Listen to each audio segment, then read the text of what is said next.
ସନ୍ତୋଷୀ ମା ବ୍ରତର 16 ଶୁକ୍ରବାର ଶେଷ ପାଳି ଆମେ କେମିତି ବ୍ରତର ପୂଜା ଶେଷ କରିଥିଲୁ, କଳସ କିପରି ଉଭାଇଥିଲୁ, ସେଇ ପୂଜା ବିଧି।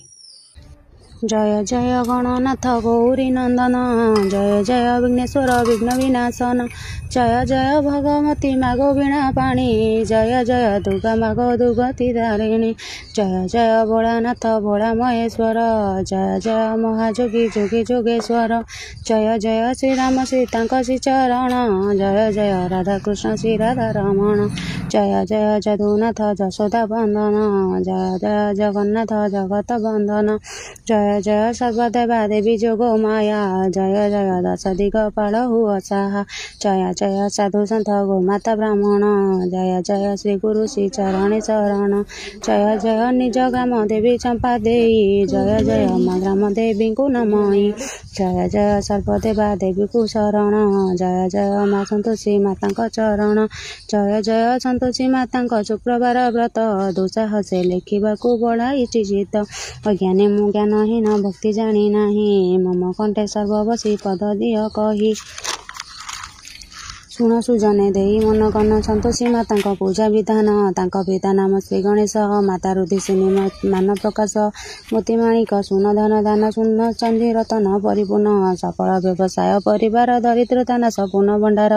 କେଶ କଳହ ନାସ୍ତି ସୁଖ ଶାନ୍ତି ପୂର୍ଣ୍ଣ ସଦର ସନ୍ତାନ ସନ୍ତତି, ସନ୍ତୋଷୀ ମାତାଙ୍କ ନାମ ଉଚ୍ଚାରି ବିଘ୍ନ ବିନାଶିନୀ କାର୍ଯ୍ୟ ସିଦ୍ଧି କରି, ମାତାଙ୍କ ଶ୍ରୀପଦେ ଚିତ୍ତ ଲଗାଇ, ବ୍ରତ ପାଳିବା ପାଇଁ ଯେ ଚିତ୍ତ ବଳାଇ, ବ୍ରତ ପାଳିବ ପ୍ରତି ଶୁକ୍ରବାର ସ୍ନାନ ଶୌଚ ଆଦି ହୋଇ ନିଜର ଶୁକ୍ଳ ବସ୍ତ୍ର ପରିଧାନ କରିବ, ସେହିଦିନ ଉପବାସ ରହିବ, କୁଡ଼ ଭିଜା ଚଣା ରଖିବ ହସ୍ତେ, ଦୁବବ୍ରତ ଗ୍ରନ୍ଥ ଶୁଣିବ ଚିତେ, ଜୟ ଜୟ ସନ୍ତୋଷୀ ମାଳତୀ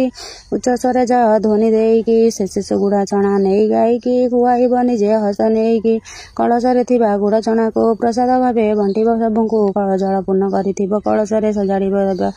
ପୂଜା ଦ୍ରବ୍ୟ ହରସରେ, ଗୁଡ଼ ଚଣା ଭିଜା ସଂଖ୍ୟାନୁଯାୟୀ, ନଡ଼ିଆ କଦଳୀ ଫଳ ଦିଥଇଁ ନାନା ଜାତି ଫଳ ତୋଳି ଆଣିବ, ଧୂପ ଧୂପ ଦୀପ ଜଳାଇବ ପଢ଼ାଇବ, ବ୍ରତ ପ୍ରତି ଆଖ୍ୟାନେ ଭଗତିରେ ଶୁଣିବ ଦେଇ କାନେ, ପୋଥି ପଢ଼ାଉ ଆଳତି ଶେଷରେ ରଖିଥିବା ଜଳକୁ କଳସୀରେ ଘର ଚାରିଆଡ଼େ ଛିଞ୍ଚାଇବ, ଅବଶିଷ୍ଟ ତୁଳସୀ ମୂଳରେ ଦେବ, ପିଲା ନଥିଲେ କୁଟୁମ୍ବ ମଧ୍ୟରେ ବାହାରୁ ଡାକି ଆଣିବ ସଦରେ, ଖଟା ଦେବ ନାହିଁ କାହାରି ପତରେ, ଖଟା ପକାଇବ ନାହିଁ ଦ୍ରବ୍ୟରେ, ବ୍ରତ ପାଳୁଥିବା ମାତା ମାଉସୀ ଚିନ୍ତେ ଚିନ୍ତିବ ସନ୍ତୋଷୀ ସନ୍ତୋଷୀ, ସନ୍ତୋଷୀ ମାତାଙ୍କୁ ଧ୍ୟାନ କରିବ, ପ୍ରତି ଶୁକ୍ରବାର ବ୍ରତ ପାଳିବ, 16 ଶୁକ୍ରବାର ପୂର୍ଣ୍ଣ ହୋଇଲେ ଉଯାପନ ବ୍ରତ ପାଳିବ ଭଲେ, ପରି ଭଲେ କରିଲେ ବ୍ରତ ବାଞ୍ଛିତ ଫଳ ହୁଏ ପ୍ରପତ, ସନ୍ତୋଷୀ ମାତା ହୁଅନ୍ତି ପ୍ରସନ୍ନ, ନିଧନୀକୁ କରନ୍ତି ଧନବାନ,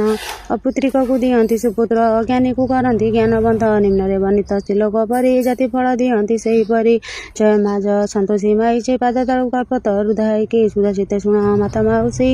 ଏହି ବ୍ରତ କରି ପାଳିବ ଉପବାସୀ,